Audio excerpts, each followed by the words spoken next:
नमस्कार, आप देख रहे हैं न्यूज़ पीआर। रिया सिन्हा आपके साथ है। कोविड के रिसर्च के मामले में भारत को एक अहम कामयाबी हासिल हुई है।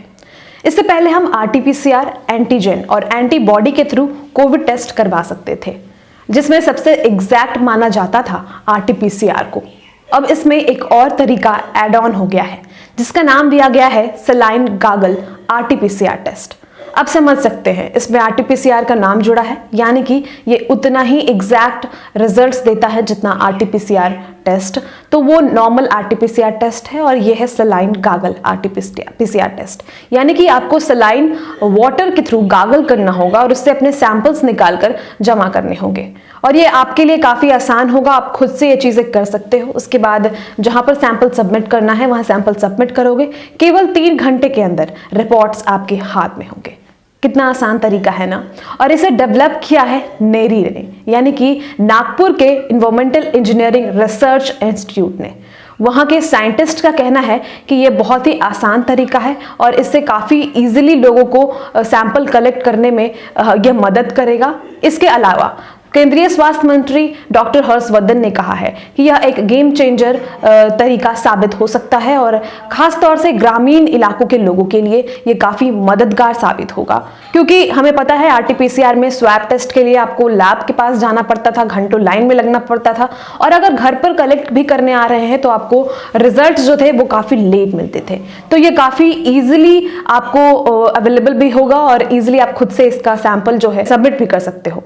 और एक और अहम जानकारी की आईसीएमआर ने शनिवार को ही इसको अप्रूव कर दिया है और साथ ही साथ नागपुर के म्युनिसिपल कॉर्पोरेशन ने वहां इस टेस्टिंग को अलाउ कर दिया है, अप्रूव कर दिया है। आप ये ट्वीट देख सकते हो और आप नेरी के जो वायरोलॉजिकल डिपार्टमेंट के जो साइंटिस्ट हैं उनकी बातें भी सुन सकते हो। आप सब इस तरीके की जो बीटीएम ट्यूब से वाकिफ है, ये और ऐसा swab, nasopharyngeal swab and oropharyngeal swab, ये 2 स्वैब इस्तेमाल होते हैं सैंपल कलेक्शन के लिए। और इनको एक को नाक में डाल के नेजोफेरिंग का सैंपल लिया जाता है और एक को थ्रोट का सैंपल लिया जाता है और इसको ऐसी बीटीएम में डाल के भेजा जाता है। पर ये इस तरीके का सैंपल कलेक्ट करने के लिए काफ़ी अच्छा टेक्निकल एक्सपर्टाइज चाहिए होता है और इस तरीके के सैंपल कलेक्शन में समय भी ज़्यादा लगता है। तो हमने इसमें एक इम्प्रूवमेंट करने की सोची कि भी किस तरीके से हम सैंपल कलेक्शन को ईजी और पेशेंट फ्रेंडली बना सके, ताकि कम से कम इन्वेजिव टेक्निक यूज़ करके कम से कम पेशेंट को तकलीफ पहुंचा के हम सैंपल इजीली ले सके। तो नीरी ने एक ऐसा saline gargle RTPCR test develop किया है, जिसमें ऐसी एक ट्यूब होती है जिसमें सलाइन होता है। ये सलाइन पीना पड़ता है और इसको लेके गार्गलिंग करनी पड़ती है 15 सेकेंड। उसके बाद 15 सेकेंड माउथ में रिंस करना पड़ता है और फिर वापस इस ट्यूब में आपको वो छोड़ देना पड़ता है सैंपल, और फिर ये ढक्कन बंद करके आप लैब में अंडर कोल्ड चेन ट्रांसपोर्ट कर देते हैं। लैब में जब ये पहुंचता है, लैब में आने के बाद में हमने इसमें और एक इनोवेशन किया है। हमने एक ऐसा बफर डेवलप किया है जिसको इसके साथ मिला देते हैं और 30 मिनट तक रूम टेम्परेचर पे रखते हैं और उसके बाद 98 डिग्री फॉर 6 मिनट पे गर्म करते हैं, तो हमें आरटीपीसीआर करने लायक आरएनए मिल जाता है। तो इसके कारण हमें जो कॉस्टली जो आरएनए एक्सट्रैक्शन किट्स है, जिसके कारण काफ़ी पैसा लगता है और काफ़ी इंस्ट्रूमेंट्स लगते हैं, उसकी भी ज़रूरत इसमें से कम हो जाती है। तो 3 घंटे के अंदर में हम आरटीपीसीआर की रिपोर्ट लोगों को दे सकते हैं। अब इस टेक्निक को आईसीएमआर की अप्रूवल मिल गई है और आईसीएमआर ने हमें और भी बाकी जो लैब्स है जो कोविड टेस्टिंग करें, उनको भी इसमें ट्रेन करने के लिए हमें कहा गया है। अभी तक कुल कितने टेस्ट वगैरह हुए? इसका अप्रूवल अभी परसों ही हुआ है। अभी इसका नीरी में आज पहला सैंपल आया है, पहला बैच नीरी में आया है, तो अभी उसकी टेस्टिंग बाकी है।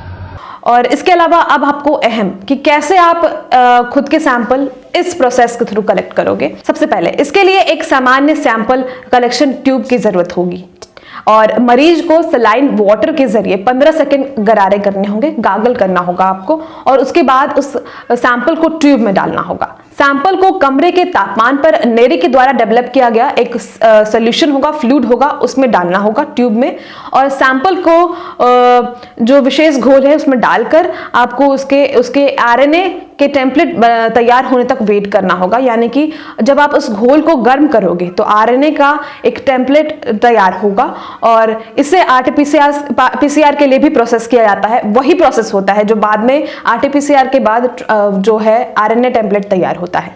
इस प्रोसेस के बाद वेस्टेज भी बहुत कम निकलेगा और आरएनए के एक्सट्रैक्शन की दूसरी प्रक्रिया के मुकाबले यह बेहद सस्ती है और इजी होगा। मतलब आरटीपीसीआर जितना महंगा ये टेस्ट नहीं होगा।